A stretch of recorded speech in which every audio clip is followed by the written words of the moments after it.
বিশ্বকবি রবীন্দ্রনাথ ঠাকুরের জন্মদিনে ব্রিগেড প্যারেড গ্রাউন্ড শুধু একটি শপথ গ্রহণ অনুষ্ঠানের সাক্ষী থাকলো না, সাক্ষী থাকলো বাংলার প্রথম বিজেপি সরকার গঠনের। বলা ভালো, বাংলার রাজনীতির এক যুগান্তকারী পরিবর্তনেরও সাক্ষী হয়ে রইল।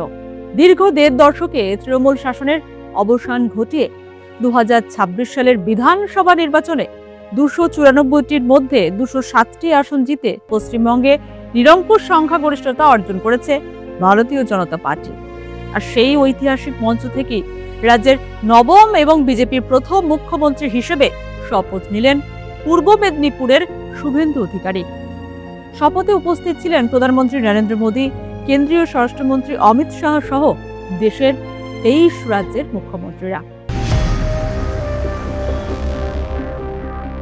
রাজনৈতিক পালাবদলের এই মুহূর্তে সবচেয়ে বেশি যে বিষয়টি নিয়ে আলোচনা শুরু হয়েছে তা হলো সীমান্ত অনুপ্রবেশ, পুশব্যাক নীতি এবং ভারত বাংলাদেশ সম্পর্ক। নির্বাচনের আগে থেকেই বিজেপির প্রচারের অন্যতম প্রধান ইস্যু ছিল অবৈধ অনুপ্রবেশ। বারবার বিজেপি নেতৃত্ব দাবি করেছিল পশ্চিমবঙ্গে ক্ষমতায় এলে সীমান্তে কড়া নজরদারি চালানো হবে এবং যারা অবৈধভাবে ভারতে বসবাস করছেন তাদের চিহ্নিত করে নিজ নিজ দেশে ফেরত পাঠানো হবে। বিজেপির মতে দীর্ঘদিন ধরে সীমান্তবর্তী জেলাগুলিতে অনুপ্রবেশ বেড়েছে এবং এর ফলে রাজ্যের নিরাপত্তা, জনসংখ্যার ভারসাম্য ও প্রশাসনিক কাঠামোর ওপর চাপ তৈরি হয়েছে। সেই কারণেই নতুন সরকার সীমান্ত সুরক্ষা ও নাগরিকত্ব যাচাইকে সর্বোচ্চ গুরুত্ব দিতে চলেছে বলেই রাজনৈতিক মহলের ধারণা। বাংলায় বিজেপি সরকার গঠনের পরই এই বিষয়টি নিয়ে উদ্বেগ প্রকাশ করেছে বাংলাদেশও। বাংলাদেশের বিদেশ মন্ত্রী খলিলুর রহমান মন্তব্য করেন, পশ্চিমবঙ্গে রাজনৈতিক পালাবদলের পরে যদি পুশ ইনের মতো ঘটনা ঘটে তবে ঢাকাও তার উপযুক্ত জবাব দেবে। তার এই মন্তব্য বাংলাদেশের রাজনৈতিক মহলেও যথেষ্ট আলোড়ন ফেলেছে। বিশেষ করে বিজেপির নির্বাচনী প্রচারে অনুপ্রবেশকারীদের খুঁজে বের করে ফেরত পাঠানো হবে, এই বার্তা জোরালোভাবে উঠে আসায় ঢাকা পরিস্থিতির ওপর নজর রাখছে। তবে ভারতের তরফে স্পষ্ট বার্তা দিয়েছে বিদেশ মন্ত্রক।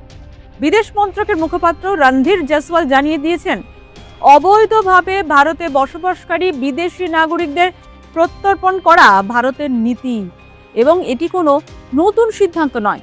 তার কথায় গত কয়েকদিন ধরে এমন একাধিক মন্তব্য আমাদের নজরে এসেছে, বিষয়টিকে অবৈধ বাংলাদেশিদের প্রত্যর্পণের প্রেক্ষাপটে দেখতে হবে।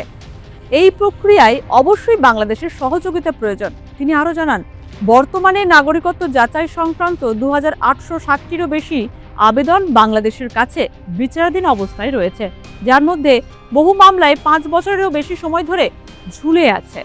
ভারত আশা করছে বাংলাদেশ দ্রুত এই যাচাই প্রক্রিয়া সম্পন্ন করতে যাতে অবৈধ অভিবাসীদের প্রত্যর্পণ নির্বিঘ্নে করা যায়। We have seen comments of this nature being made in the last several days. These comments must be seen in the context of the core issue of repatriation of illegal Bangladeshis from India.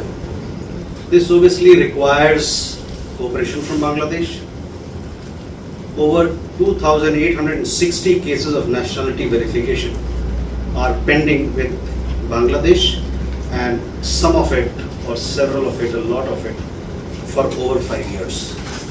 Our policy, as you very well understand, is that any foreign national who is illegal in the country, he or she must be repatriated as per laws, procedures and established bilateral mechanisms and arrangements. We expect that Bangladesh will expedite nationality verification so that repatriation of illegal immigrants can take place in a smooth manner. ভারতে যেটিকে pushback বলা হচ্ছে, Bangladesh সেটিকেই push in হিসাবে দেখছে। অর্থাৎ ভারত যদি সীমান্ত পেরিয়ে অনুপ্রবেশকারীদের বাংলাদেশে ফেরত পাঠায় তবে ঢাকার পক্ষ থেকেও পাল্টা পদক্ষেপ নেওয়ার ইঙ্গিত দেওয়া হয়েছে। যদিও কূটনৈতিক মহলের মতে দুই দেশের সম্পর্ক এতটাই গুরুত্বপূর্ণ যে শেষ পর্যন্ত আলোচনার মাধ্যমেই এই সমস্যার সমাধানের চেষ্টা হবে। বাংলায় নতুন বিজেপি সরকারের সম্ভাব্য পদক্ষেপ নিয়েও ইতিমধ্যেই জল্পনা শুরু হয়েছে। বিজেপি সূত্রে জানা যাচ্ছে, সীমান্তবর্তী এলাকায় কাঁটাতারের বেড়া নির্মাণের কাজ দ্রুত এগিয়ে নিয়ে যাওয়া হবে।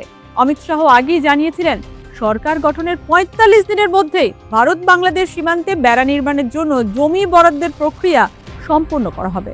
বিজেপির অভিযোগ, তৃণমূল সরকার সীমান্তে বেড়া নির্মাণে প্রয়োজনীয় জমি বরাদ্দ করেনি বলেই বহু জায়গায় সীমান্ত অরক্ষিত থেকে গিয়েছিল।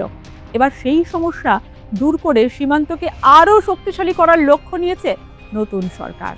তবে এই ইস্যু শুধুমাত্র নিরাপত্তা বা প্রশাসনের মধ্যেই সীমাবদ্ধ নয়, এর সঙ্গে জড়িয়ে রয়েছে ভারত বাংলাদেশ কূটনৈতিক সম্পর্ক। কারণ দুই দেশের মধ্যে বাণিজ্য, জলবন্টন, সীমান্ত নিরাপত্তা ও সাংস্কৃতিক যোগাযোগ অত্যন্ত গুরুত্বপূর্ণ। ইতিমধ্যেই তিস্তা জলচুক্তি নিয়েও নতুন করে আলোচনা শুরু হয়েছে। বাংলাদেশের রাজনৈতিক মহলের একাংশ মনে করছে, পশ্চিমবঙ্গে বিজেপি সরকার আসার ফলে দিল্লির সঙ্গে সমন্বয় আরও সহজ হতে পারে এবং বহুদিন ধরে আটকে থাকা তিস্তা জলচুক্তি নিয়েও নতুন করে অগ্রগতি দেখা যেতে পারে।